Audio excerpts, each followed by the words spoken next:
Hey guys, it's USAFA. Welcome back to another episode of Voices of the Community. I've said this before, but tonight's episode might be one of the most important conversations we've ever had on this channel. It's a long one, but I promise you it's worth the entire listen. My guest tonight is someone whose name is synonymous with AllianceWar excellence. Luhdemtaters isn't just a former leader, he's an architect of competition. As the founder of LVT, he's built one of the most disciplined, high-performing alliances in the game, dedicated to mastering every detail of war strategy. But behind that success was a personal toll. This episode isn't just about MCOC, it's about perfectionism, leadership, and the cost of turning passion into pressure. We talk about what it takes to chase greatness, the burnout that follows, and how he found purpose again after putting the game down for good. If you've ever been part of a top alliance, felt the weight of leadership, or just struggled to find balance in something you love, this one's going to hit home. So grab a drink, settle in, listen all the way through, because this conversation is one you don't want to skip. Ladies and gentlemen, Taters. Hey guys, it's USAFA. Welcome back to another episode of Voices of the Community. I am so excited. I have Taters on the line, and he was so gracious enough to let me to interview him. And I'm so excited. He was the one guy that brought me into Lokì and brought me into High Tier Alliance, and I'm an absolute fanboy. So, Taters, how about you go ahead and introduce yourself, man? I'm Taters, Luhdemtaters. You guys call me Taters. My real name is Nick. Kind of moved out of the Luhdemtaters personality or persona, but yeah, if you know who I am, then there's nothing really else to say. And if you don't, then I'm Luhdemtaters, and you can check out some old videos on my channel. Some of them are a little embarrassing to look back on, but that's YouTube for you. So those are the most entertaining ones, the ones that And every they now usually are. Yeah. And Nick, every now and then I see the meme come up of you dancing. So somebody has the meme and sends it There you around go. and dancing. It's pretty funny. Yeah. But, so let's That was go. a good moment. That was fun. So let's go back to the beginning, man. So when did you start playing Marvel Contest of Champions? So it was March 2006, or I'm sorry, March 2016, and so as you and I had talked about, I was playing Star Wars Galaxy of Heroes. Yep. Not for very long, frankly, because it like very quickly became a like an auto quest type of game for resources, and it's a turn-based game, or at least it was at the time. And it just wasn't interactive enough for me. So I started looking for a Marvel game and found MCOC, and everything was exactly the kind of the opposite. It's very engaging, obviously. The controls are super intuitive. The game art was awesome. Yeah. And I started playing that, and eventually I got into an alliance, and I, the rest is history. Yep. To use the cliche. When did you realize that Marvel Contest of Champions was a game that you would find yourself interested in, would start consuming a lot of your free time?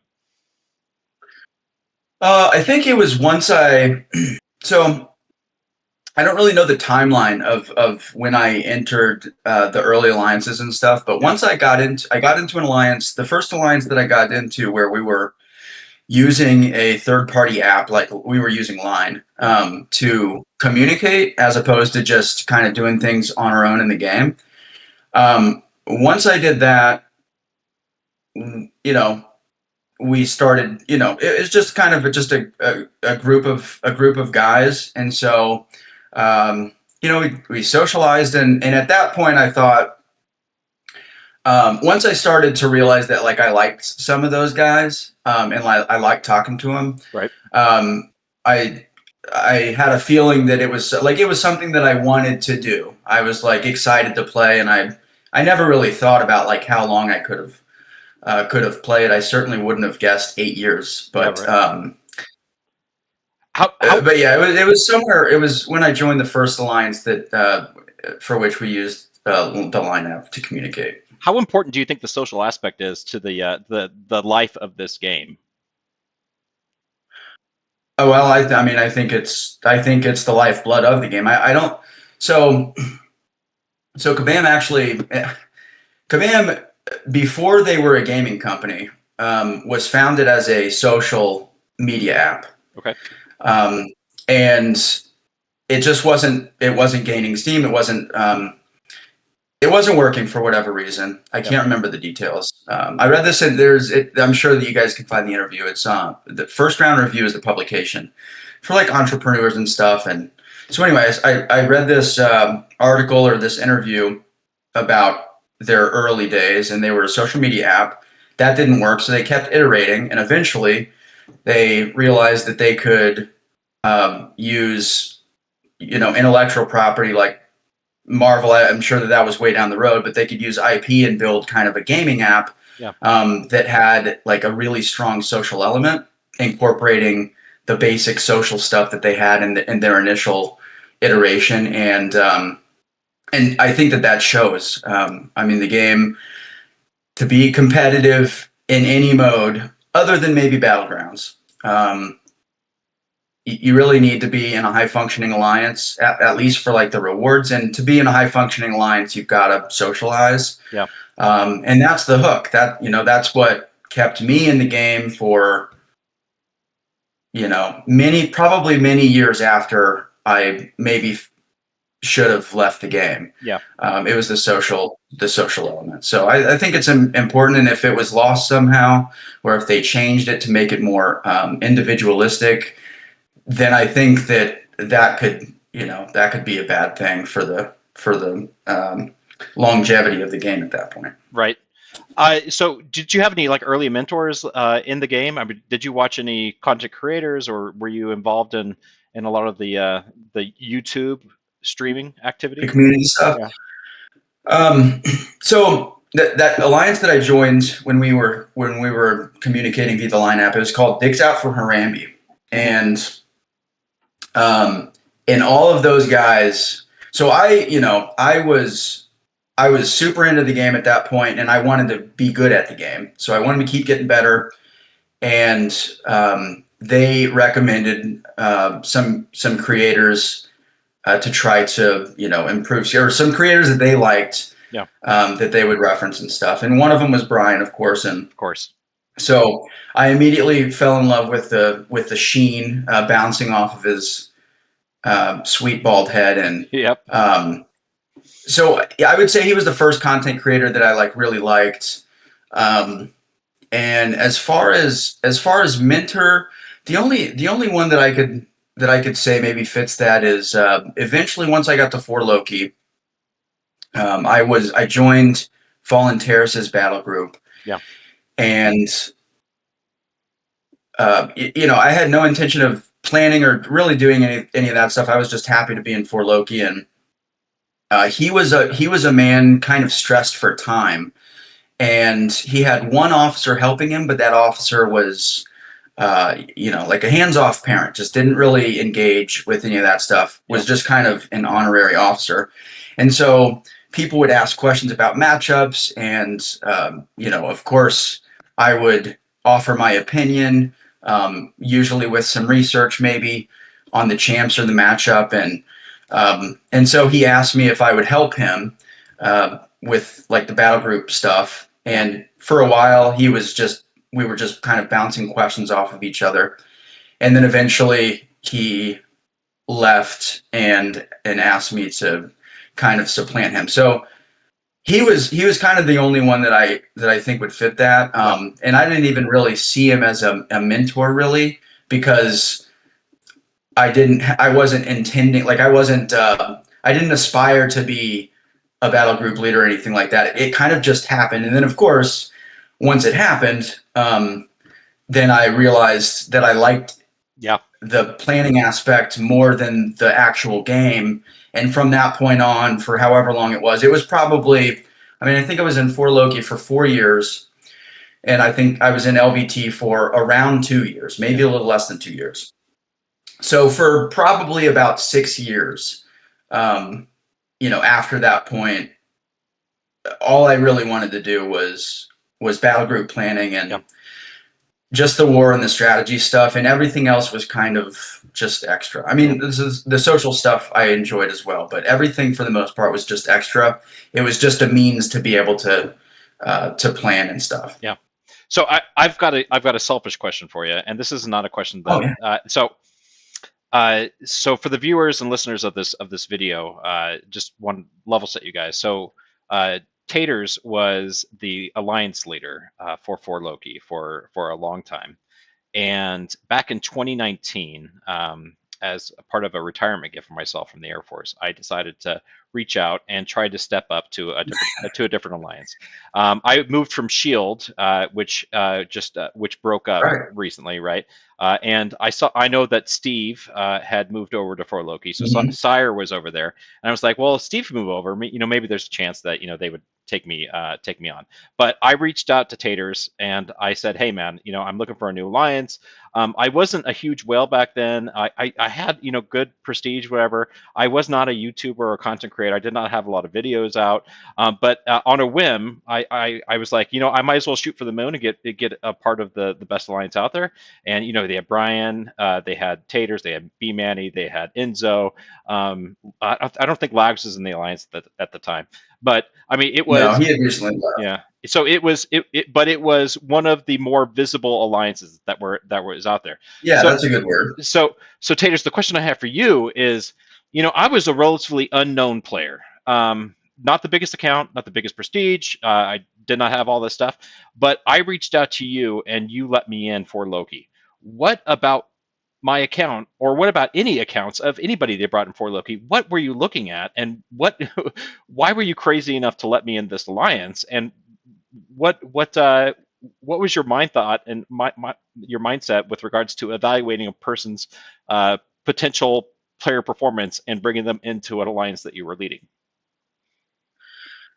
Well, so it's always kind of differed person to person. I remember, and I don't remember probably most of them. I couldn't name them from memory, but I remember with you, there were two things that were like heavily in your favor. The first thing was that Steve had played with you in Shield, and he was like, this guy would be an awesome fit, and so awesome fit for Lokì was like, this guy's going to be awesome for the culture, like just super friendly, not going to come in and create problems or stir up drama or not follow the rules or whatever. Like, he's not going to like make anybody else, feel like he's not pulling his weight or whatever. And I'm 99% sure this was you. And there have been a few people over the years that were like this that I ended up really liking. But I am almost certain that when we interviewed you, you tried to downplay. You were not braggadocious about skill. You were just very forward about like, look, this is what I am, and I can be an asset. I'll do whatever you guys want. Like in terms of matchups, in terms of champ rank up, stuff like that. Like essentially, I want to join you guys to be a part of what you're doing, not to like, join you for like my own clout or whatever. And I just remember so many people at that time, especially because Lokì was, like you said, a very visible alliance. A lot of people wanted to get in just for that reason. Yep. It was not common at all for somebody to, to just flat out volunteer like, hey, I don't know if my skill will stack up with everybody else. I'm not the best player in the world. I just know that I'll do what you guys tell me. And Steve was like, yeah, that's what he is. He's gonna help however we ask him to help. And so it was just kind of like a break of the norm or whatever. Everybody else is like, look at all these solos, like, cherry picking little videos that they had. And, I'm probably there were many people that would say stuff like, I would probably be one of your best players. Yeah. And I just never really liked that stuff.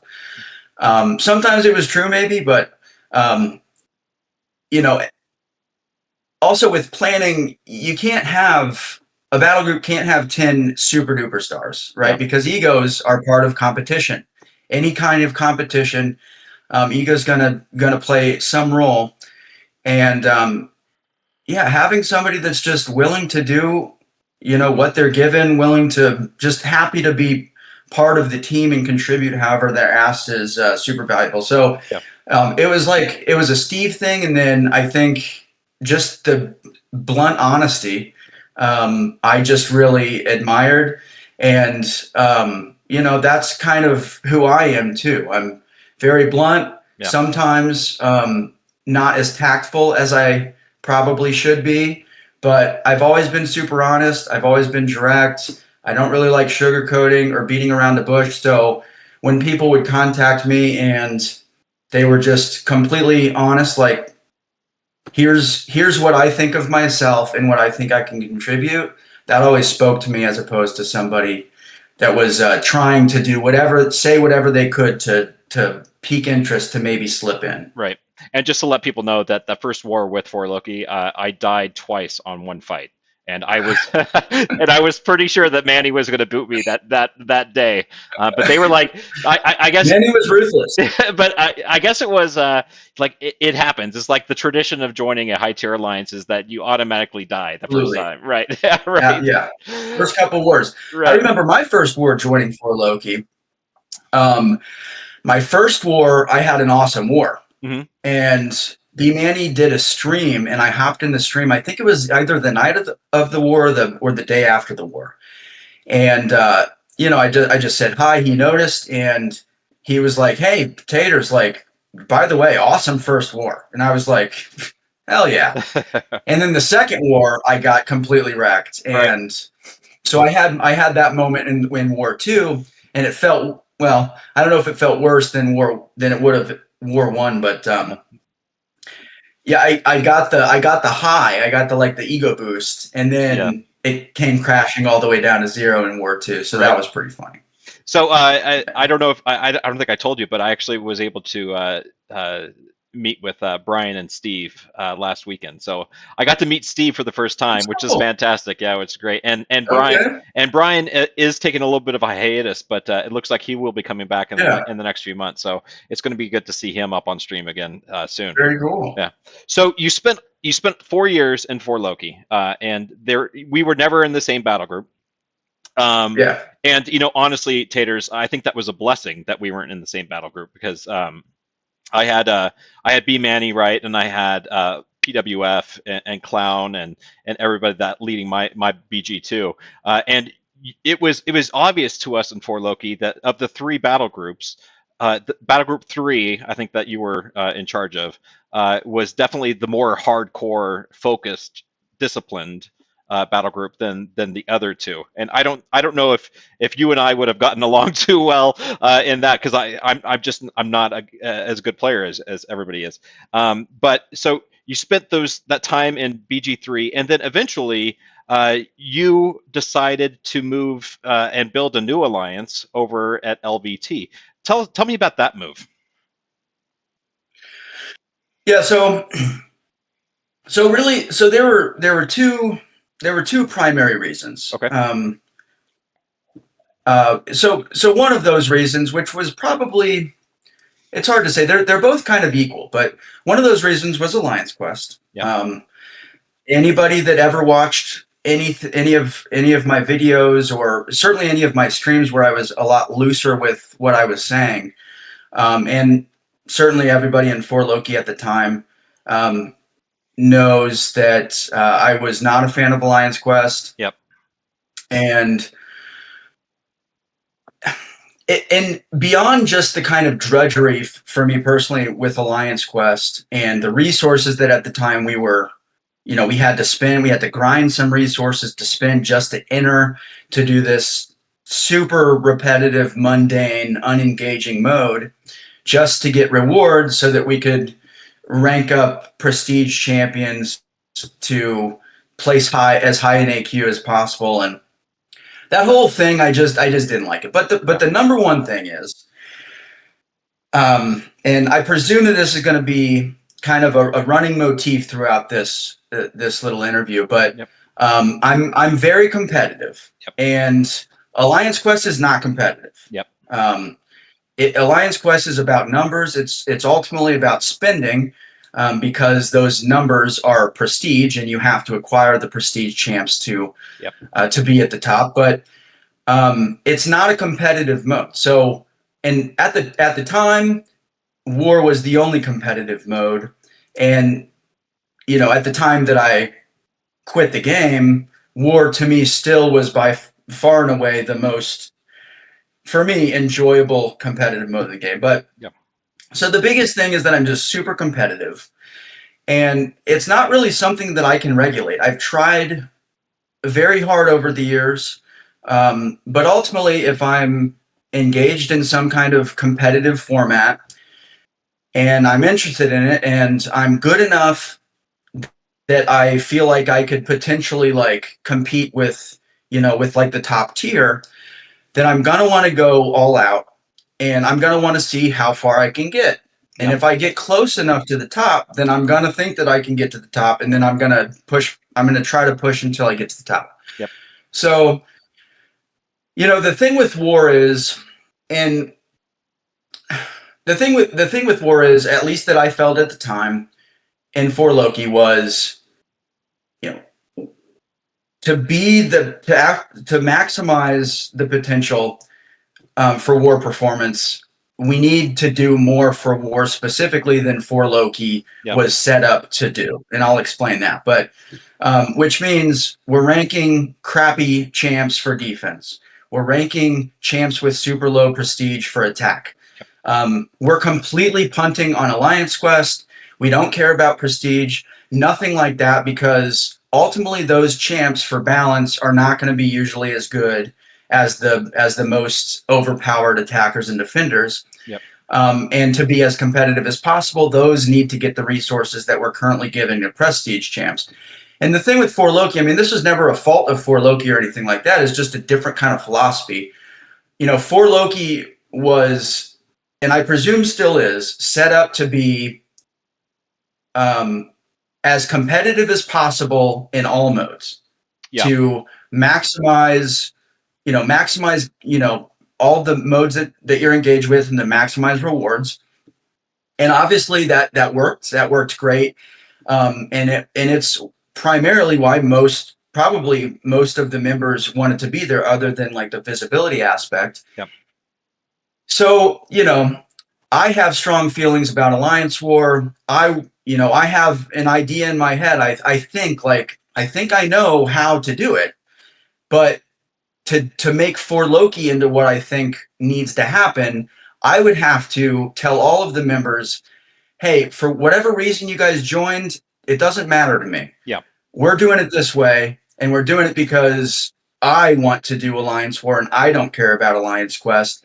And that's dictator behavior, right? So you can't do that. And I understood that. Like, that would just not be fair to anybody else. So really the only way to do that would be to start my own alliance, and to state clearly at the beginning what the priority is, and to let people that might be interested in joining know that everything we do here is going to be AllianceWar first. And if you want to do AQ, that's fine. You can either find another alliance, or maybe you can do AQ casually, like map 5 or something we were doing for a little while, just so that people could have another game mode to participate in. But it was really that. It was really like, ultimately I wasn't getting as high in AllianceWar as I wanted in Lokì. And it wasn't really a fault of Lokì. We did very well when I was leader there. I think we were 4th like 6 times or something. Like, we were just on the outside of podium consistently, and we got top 3 I think 3 times while I was there. 3 times. We got twice once, and then after I left for LVT, you guys. I think it was either the season after or 2 seasons after, you guys got 2nd. So, Lokì did well with the premise. It just wasn't. It wasn't enough for me, and my options were start my own thing, or betray the people who joined Lokì, and in order to kind of appease what I wanted personally. And that just wouldn't have been the right thing to do. So but starting LVT also afforded me some freedom to, start from the ground up the way that I thought would be most conducive for like super competitive alliance war. Yeah. And, one of the other things with VoC was that, yeah, and you kind of mentioned this earlier or alluded to it. The 3 battle groups were a little bit segmented. Now we all, felt there was a camaraderie between all 3 battle groups, between all 30 members, but for like planning, there were different perspectives on how to plan, on what to prioritize during planning. So there were 3 different kind of planning strategies for war, or like offensive approaches for war with each battle group. And, I thought that, again, to try to maximize like every ounce of, competitive potential for alliance war, the smartest thing to do would be to have all 3 battle groups, at the very least, using the same planning format. Right. And so, yeah, anyway, so that's what we did. I mean, at LVT. And obviously we had 3 different planners, and everybody has their own opinions on different matchups and stuff, but we all used the same format. And that format was just a simple top-down pyramid structure planning, which was simply find the hardest fight on the map, assign the best matchup, right, and or the best player. So if we've got this fight and it's super hard, and there's really only one good counter, and our second best player in the battle group has that counter, but our first best doesn't, then assign it to our first or our second best player with the best matchup, and then you could just kind of trickle on down. And that seemed to work really well in LVT. And again, it just, you can't just you can't join an alliance that's existed for a long time and it has been visible to a lot of people for a long time, and then just because they make you leader, decide that you're going to change everything because of your own personal desires. Yeah, and if it's okay, I'd like to jump in here. And I'm not trying to drum up any past. No, it's fine. Strife, whatever. I've been gone for a year. There should be no reason to drum up drama.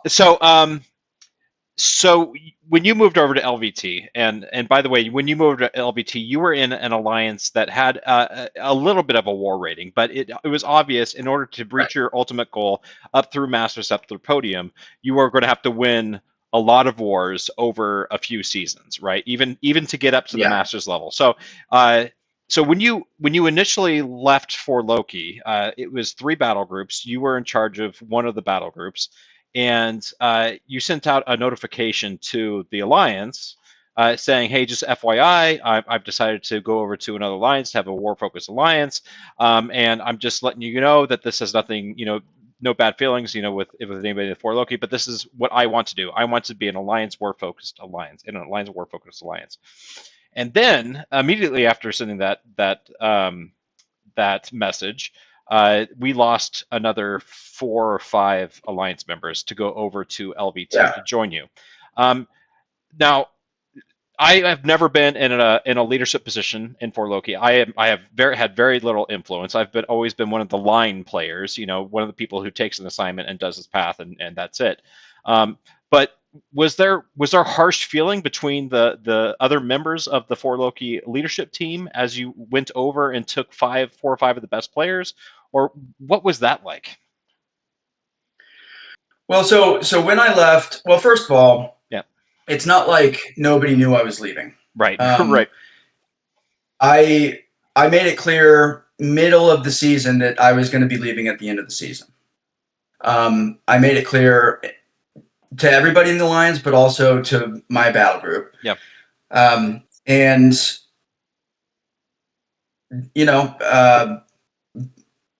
many people don't believe this. I've heard, but I did not ask people to come with me. But I did tell them that I was leaving. Yep. And many of them asked me privately, like, what are you doing? Are you like quitting the game, or are you like, where are you going? Yep. And I said that I was going to start my own alliance. Actually, what I said was that I was going to be posting a video about it. And I I said, like, just wait for the video, because I was very aware that if, I had people, I was very aware of the optics, if people were to come with me immediately. Yeah. And I knew that there would be suspicions or accusations that I was poaching from my own alliance and stuff. Right. Which, honest to God, I never did. Okay. So so everybody kind of knew. I posted the video, and in the video, I put everything out there. I said, this is the alliance. This is exactly what it's going to be. This is the goal, to eventually get War Champ, to compete at the highest level without bothering with AQ and just focusing completely on AllianceWar. And I had no idea what was going to happen. I had no idea if we were going to have enough planners. I mean, I certainly was not planning. I wasn't interested in planning 3 battle groups or anything like that. But I also knew, like you mentioned, starting from a lower war rating, it was going to be a while anyway. Right. So it's like, and with our rosters, I can't remember what tier that alliance was in, but it was way, way, way down there. Right. So I knew that whoever's in the alliance doesn't frankly matter. We're going to steamroll through many, many tiers at the very least before we get any kind of resistance. Right. Planning it's not like we were planning wars when we first started. It was just like, hey, just grab a lane. Doesn't matter. We're going to win by 50. Right. So obviously, Liza and I were very close in BG3, and she was interested in what I was going to do. Many people reached out to me privately and were interested in what I was going to do. And if my whole thing was, if they asked, I would answer them. Yeah. There's no reason to be all dramatic and stuff about it.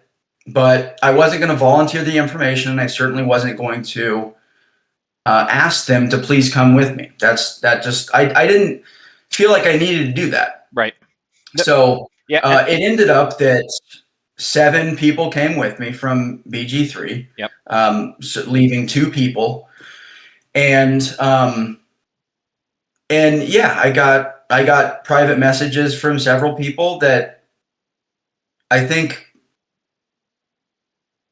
if I were in their shoes, I probably would have thought the same thing, right? It's hard to convince somebody that that you just left and they just followed and stuff. But the thing was with BG3, I think this is the case for a lot of people in VoC, not just in BG3, but certainly in BG3, we all kind of vibed about AEW. We all had the same priorities. We had all spent a tremendous amount of time together. I think we probably had like 8 consistent members for years. Yeah. And then maybe a couple stragglers would switch every season or 2, but we just all kind of had the same priorities. So there was some disappointed other VoC members from other battle groups that thought I was trying to steal people away. Yeah. No, and I mean, it speaks to your strength of character with regards to your leadership in your battle group, that these players continued and developed a love for AllianceWar, just like yourself. And it doesn't surprise me that because you cultivated this relationship in this environment, in this battle group for so long, that they would want to follow you and achieve the goals that were set in that battle group for so very long. So moving to LVT and a lot of people coming with you from the battle group, it does not surprise me, because I think you do have quite a strength of character and leadership over there. Well, thanks. I think some people might disagree, or at least at the time. Yeah. But I mean, I think it was just a bond thing, and I think it was about bonds and priorities, and that's all it was. So LVT, again, and I'll restate it. Watching you guys move up through the AllianceWar rating was amazing, and I was watching intently because I wanted to see how well Taters did in his goal, and I knew that your captain of Lizer was instrumental in moving up. And then one day, we had an alliance war, and for Lokì matched LVT, and we're like, shit. All right, now we're finally matching Taters. But I can't remember the result of that alliance war. It doesn't really matter. But the You fact, won. yeah. I'll spoil it. All right. So now we had been matching LVT, and we're like, oh shit. Now we're matching Taters, but the movement of you guys, I think it took maybe 3 or 4 seasons for you guys to make it up, and it was just amazing. You guys continue to dominate, and you still LVT still continues to dominate Alliance War. Tell me about that chase up to the podium. Yeah, I don't remember how many seasons it was. I think it was probably, I think it was like somewhere between 3 and 4 like real life months. I could be overestimating that, but it was probably like 6 seasons. Yeah. Before we got to tier 2, and once we got to tier 2, well, maybe it was once we got to tier 1. But we didn't lose at all until we got to tier 1. Yeah. Which again I expected, because just the experience we had. We were built with a bunch of players from master level that had already experienced that. Yep. And then a bunch of like Happy had never been in Master. He was just in an alliance that never really pushed war, and obviously he was incredibly skilled. And a lot of players like Happy wanted to join because they had never been given an opportunity to get into a Masters alliance because their roster wasn't good enough or their prestige wasn't good enough. So that was also another thing that, frankly, like we had kind of like a market deficiency advantage, because we had some pedigree, and if you, the trend at the time, and frankly, I don't think that there was any other alliance at the very top end that was completely punting on AQ, but AQ was just so integral to the makeup of any kind of like master level alliance for rewards and rank ups and stuff, that a lot of good players just never had that opportunity because their roster wasn't good enough or their prestige wasn't high enough. And so we were able to get some players that, frankly, should have probably gotten opportunities at the master level because they were so good at war.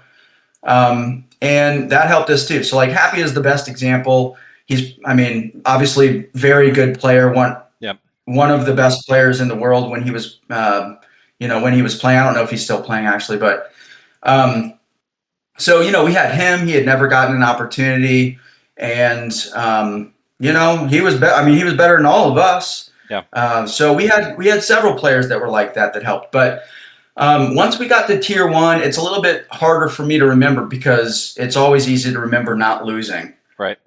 But we did have some struggles. So the first season, I remember, because our multiplier, like our tier multiplier, and our war rating, we were able to, like, we got favorable matchups that first season that we ended in tier 1, and we placed in Master. And then the following season, I think, was a bit of an adjustment season, because then we were only facing Masters level alliances. Right. And we were competitive, but we were not great.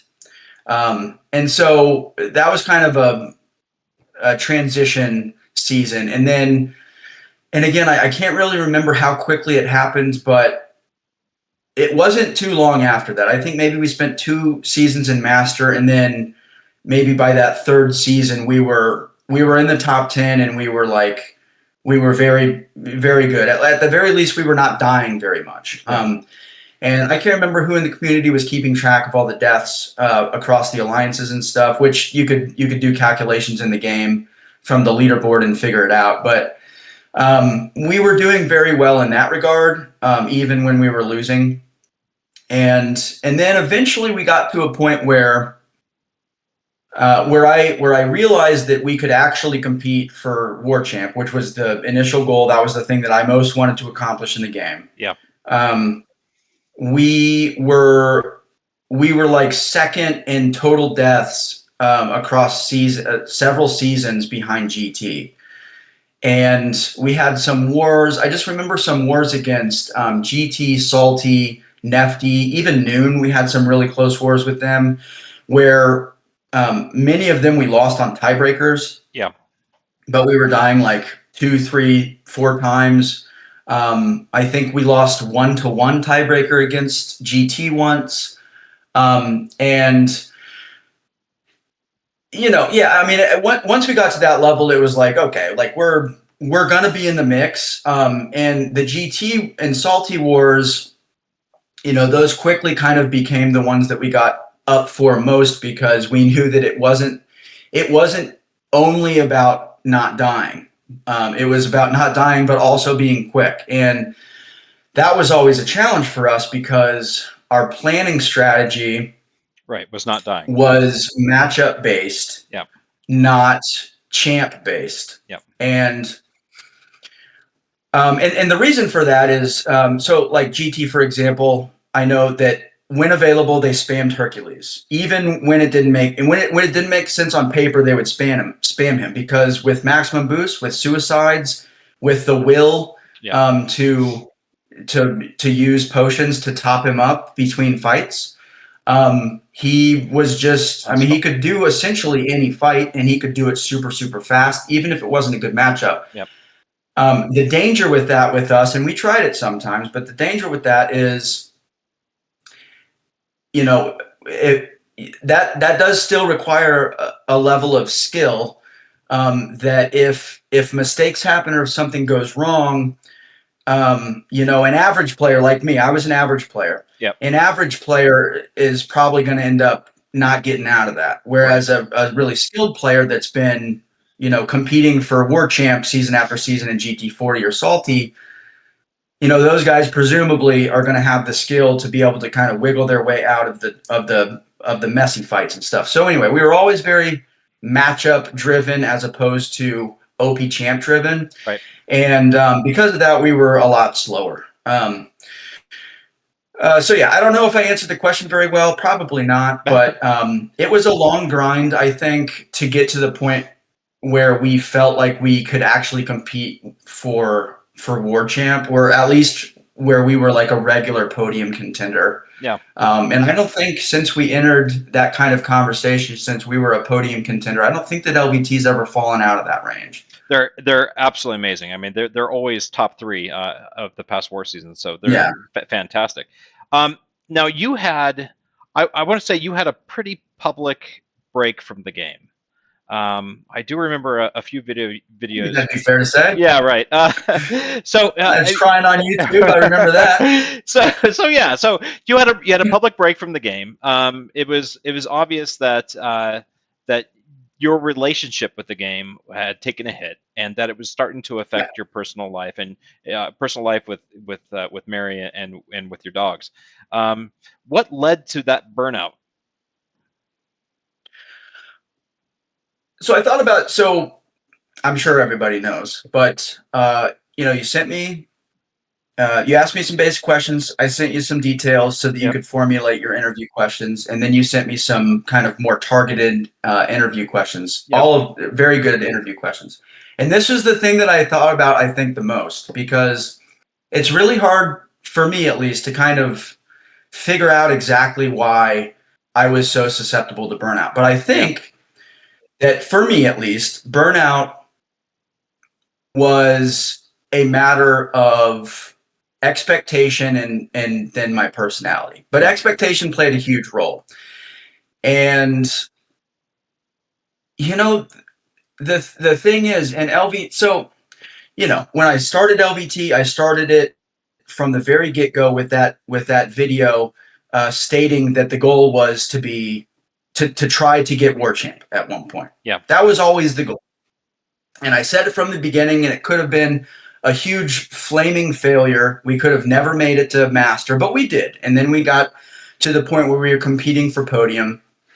And I just remember, those last however many months, maybe a year in LVT, we were always competitive and we were always there. And I always let my mind expect that, I always let my mind expect a result. And that's, the result's not always in your control, and that's what I would say. So, for me, I can't remember specifically what it was that led to that video, but I just wanted War Champ so badly. Yeah. And I allowed myself to have this expectation, like, look, I know how good we are. I know the plan is going to be good from all battle groups. And I know that everybody, we have rules about boosting, super hardcore Alliance War. And I know that everybody's going to follow those rules. And if everybody does their job, then I know that we're going to be in the top 3. And I know that we're going to lose once, maybe twice, maybe, and then obviously the dream would be that we are able to like finally get over the GT40 hump, finally get over the salty hump, and that we could, maybe slide into War Champ. Yeah. And allowing myself to have an expectation of the result, I think, was just setting myself up for disappointment, because obviously we can't control the result. I mean, we could have finished with 0 deaths against GT40 and still lost, because they were always faster than us, and they finished with 0 deaths many more times than any other alliance. So I think that was it. And then again, like going back to the personality factor, I'm just very competitive. It's not something I'm bragging about either. I'm not. Yeah.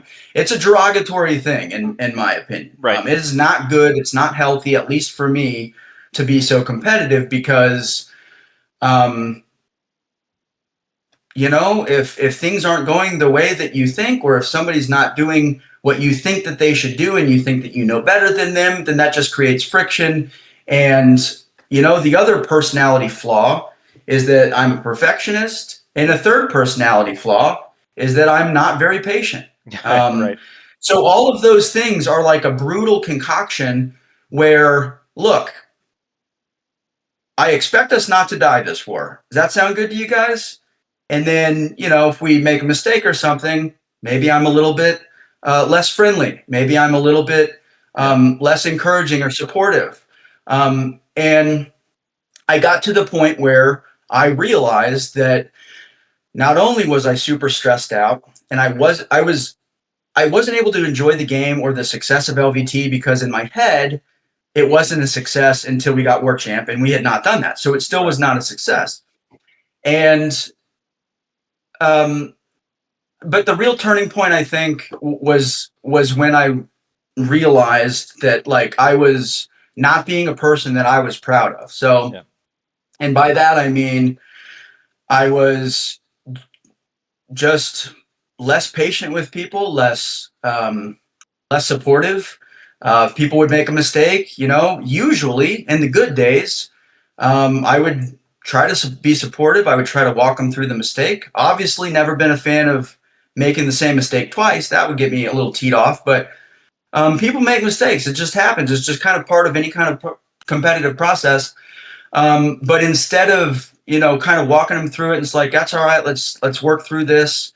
I started to change a little bit. I started to, give curt answers. I started to defer to, Lizer and other people, like, I don't want to deal with this type of stuff. And I just, a lot of people might maintain that I've always been an asshole, but the truth is, I don't think that I'm an asshole, and I don't think that I really ever was an asshole, but I had become an asshole for a while there, yeah, in LVT, because we were just not getting to where I wanted to get to. And so, yeah, that was kind of the breaking point where it was like, all right. Yeah. I mean, I could feel maybe that some people don't like me as much anymore. Right, and that's tough, because this isn't the person that I thought that I was. Right. Do you, just one more question on this. Do you, how have your relationships been impacted for the friends that you were in game with, that you were friends with for years? Do you still maintain contact with them, or is it a complete break from the environment? I mean, it started as a complete break. I mean, I don't know how deep we need to get into the weeds, but ultimately, when I left LVT for good, I kind of shafted them. I left in the middle of a season. I had gotten a replacement. I thought that was going to be good enough. I had asked another planner or another officer if they would be able to fill in for planning. I thought that was good enough. And ultimately, I was just running away from my own kind of sense of failure. Right. And leaving them to kind of clean up the mess. And I didn't see it like that for a while. I thought that I did nothing wrong. Yeah. And I thought that, frankly, I thought that I needed to step away at the time because I was,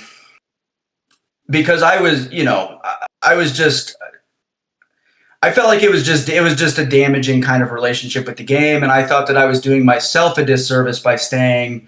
And I thought that I was covering up the disservice that I was doing to the Alliance by like getting a replacement and stuff like that. But anyway, so look, I don't know how many of the people that are in LVT or that were in LVT at that point have any respect for me at this point. I mean, I have no idea. Yeah. But I did. It was a clean break for the most part, and I have maintained contact with some people that you and I both played with. Yep. I was just in Utah visiting one of them. Yeah. And another one joined us, and so I've maintained contact with a few kind of core people that I've known for at this point like years, like before COVID, so like 6 years or whatever. Yep. But for the most part, I haven't really engaged. I haven't tried to engage with the community in streams or anything like that. And it is really for me kind of like a need to break the routine type of thing. And then once I broke the routine, right, I formed a new routine, and MCOC wasn't part of the routine, and so it just kind of fell away. So let's talk about that. Let's talk about life after retiring. So you've started writing a novel. I did. I started and I finished. So yeah. I finished writing a novel at the end of August. Any spoilers about what it's about?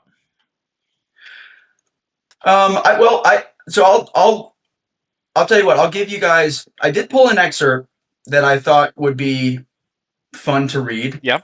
And maybe I could give you to the jacket blurb or whatever. Yep. But I finished at the end of August. I just got it back last week from the editor, and then it'll need to go through a final round of revision based on the editor's suggestions.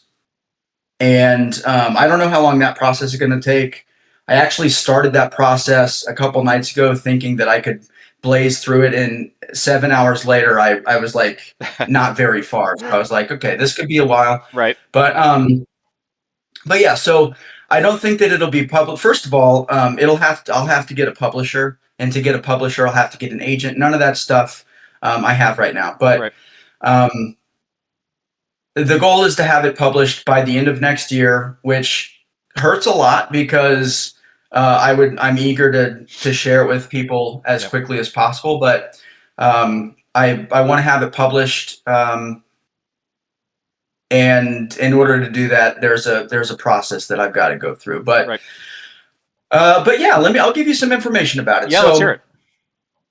It's called Diomedes, like the Greek hero. There are actually two Diomedes in Greek mythology, a hero and a king. This is about the hero, but the book it's about isolation and searching for purpose. And Diomedes, kind of the term and the character in some ways, the theme of Diomedes ties into the plot and also is kind of entwined with the core theme of the book.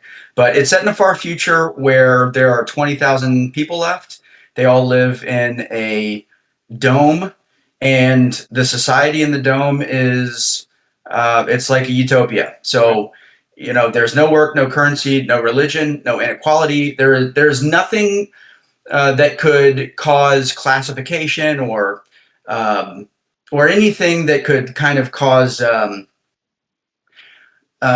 disruption or anything like that. Okay. Nobody has to do anything. Everything's provided for them and everything. And in the so-called perfection, people have lost their sense of identity and individuality because there's not any hardships to overcome. And I think in a lot of ways,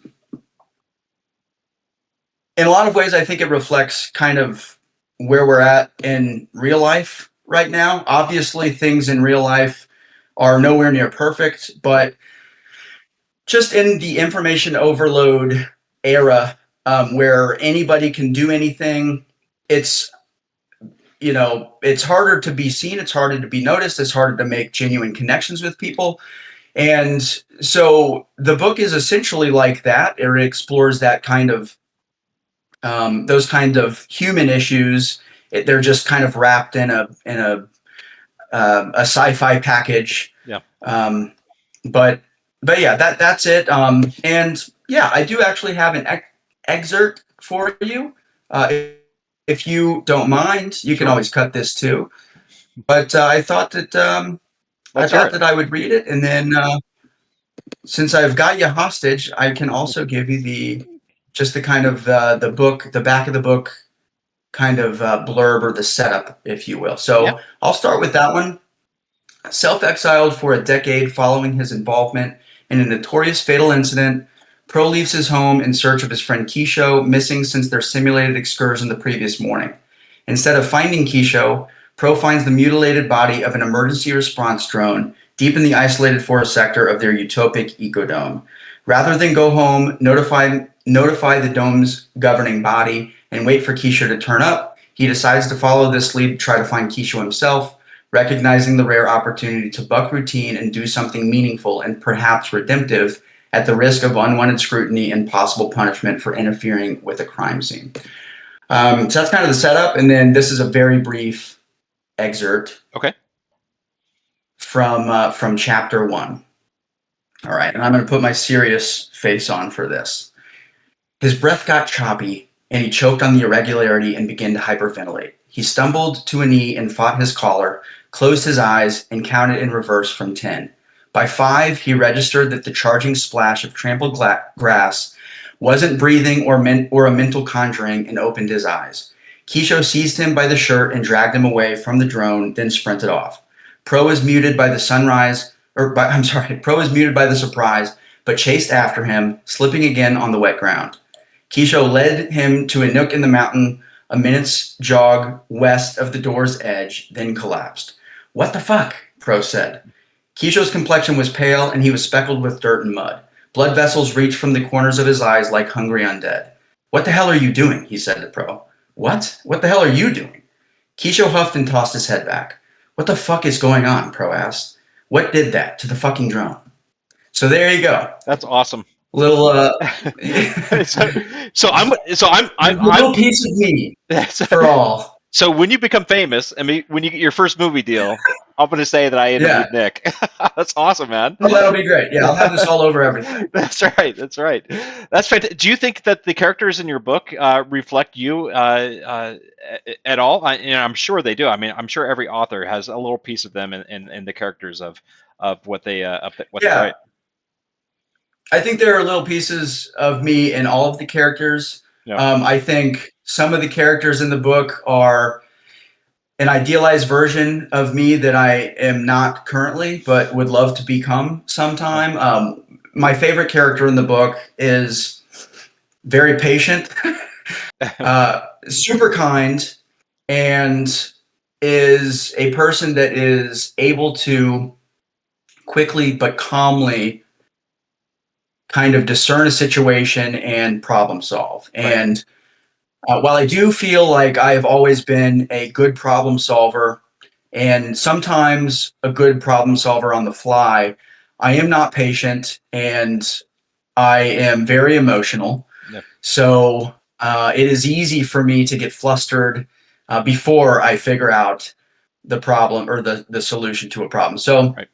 there are pieces of me everywhere. I think the person that is most like me is the main character, which I think is probably a cliche, but that person is also the most flawed character in the book. Right. And that was intentional because I think, this writing process was a way for me to try to work on myself as well. Yeah. And, I don't know if it helped, but I do feel like I'm probably in a better place right now than I was before I started writing it, which is to say, when I was playing MCOC. Right. Well, dude, we're gonna start wrapping up this this interview. Before we go, I actually have a couple more questions for you. Before we go, when it relates to somebody or somebody in high tier alliance, tier 1 alliance, going for AllianceWar champion, what pieces of advice would you have for those people that are seeking to get to the podium, just like LVT did, but just not quite getting there? Do you have any pieces of advice for them? Yeah, I mean, it's different for an alliance and for an individual player. I mean, the sad thing is that for an individual player, it's very likely that if you're not in an alliance that's already competing, that you're probably going to need to make a change, or that your alliance as a whole is going to need to make a change. But I think that the first thing would be you need to prioritize. If your goal is to be with the people that you've become friends with, then that's what you should focus on. Yeah. And if that's not enough, if what you need is to try to compete for podium, you need to challenge yourself or whatever the case is, then that has to take priority. Doesn't mean that you can't still be friends with people. And it doesn't mean that alliance that you're currently in can't compete, but everybody would have to, in that case, reorder their priorities. And that would mean ranking up war champs first. Right. That would mean maximizing boosts essentially every fight. I mean, I know that in LVT and in GT40 and Salty, you may not have needed a 30% champ boost for every fight, but you use it. It was possible that if you used a 20% and you died at 1% health, you would have soloed. And in wars where, the final score is 1-2, that matters a lot. So it's really just a commitment thing. Yeah. Committing to champ rank ups, committing your resources to ranking defenders that might be terrible champs for battlegrounds, committing to being willing to spend the boost necessary to cover every single fight that you take. And then the biggest thing that we didn't mention in this interview, but the fight prep and specific fight plans, I think, is the most important part of AllianceWar, unless you're just nuking things. Yeah. And that differs from matchup in that you need to know what's going to happen in the fight. You need to know what's going to happen if it goes perfectly, and what's going to happen, what's the most likely screw up that might happen, and you're going to need to know how to counter that. You're going to need to have plan A, B, and C, and maybe even a D. And if you don't have those, then eventually, you could succumb to something that you just didn't anticipate and you couldn't figure out in the moment. Yeah. But that's really it. It's just making sure that you're prepping for your fights. You know what you're getting into. You're using the right boosts. You have the right masteries, and that you're prioritizing the right things to get there. Yeah. All right. Second to last question is Taters retired for good, or will we ever see a resurgence? Obviously, I don't know, and I don't want to be the idiot that says something absolute and then comes back on that. You don't want to be Brett Favre. Got it. Right. But I do not envision myself ever playing again. Yep. In fact, I have not played the game. I have not played a fight in about 12 months, and I have logged in twice since then thinking, you know what, maybe it would be fun. And both times before I even got into a fight, I was like, it gives me a bad feeling. I just don't like it. So I don't think so. I don't think so. All right, last question. I asked this of everybody that I interview. It's the same question. Now, maybe a little bit different for you, but think of it as a previous player of Marvel Contest of Champions. The question is I want Voices of the Community to be a long-standing series to interview many more people in order to give them a voice in this community of players that love this game so much. My question for you is, Taters, who would you think that the community should hear from most? You can give me a name, you can give me a content creator, you can give me a category like whale, free to play, casual spender. Who would you most like to hear from in future episodes of Voices of the Community? Lizer. So Yeah. I've contacted her, and so hopefully I can get her on relatively soon. So she's still out Hopefully. there. Yeah, I love Lizer. I mean, she was a long member of for Lokì and over in LVT, and she yeah, absolutely, yeah. That's a very good suggestion. I'm gonna get her online. Awesome. All right, Taters. Well, that's going to end this interview, dude. Thank you so much for spending your night with me. This is probably one of the most interesting and heartfelt interviews that I've done as a part of this this series. So, thank you so much for spending your time with me. I hope you the best of luck with regards to the book. It sounds fantastic and really exciting, and I really am going to be able to keep this video and say that I interviewed a famous guy one of these days. So. We will see, but yeah, thank you as well, man. I appreciate it. Had fun and awesome interview questions. All right, guys. So for all listeners, if you please wouldn't mind hitting like and subscribe, it helps me out, helps the channel out, helps me put out more videos like this in the future. But with that being said, guys, thank you so much for joining, and I'll see you guys in another video.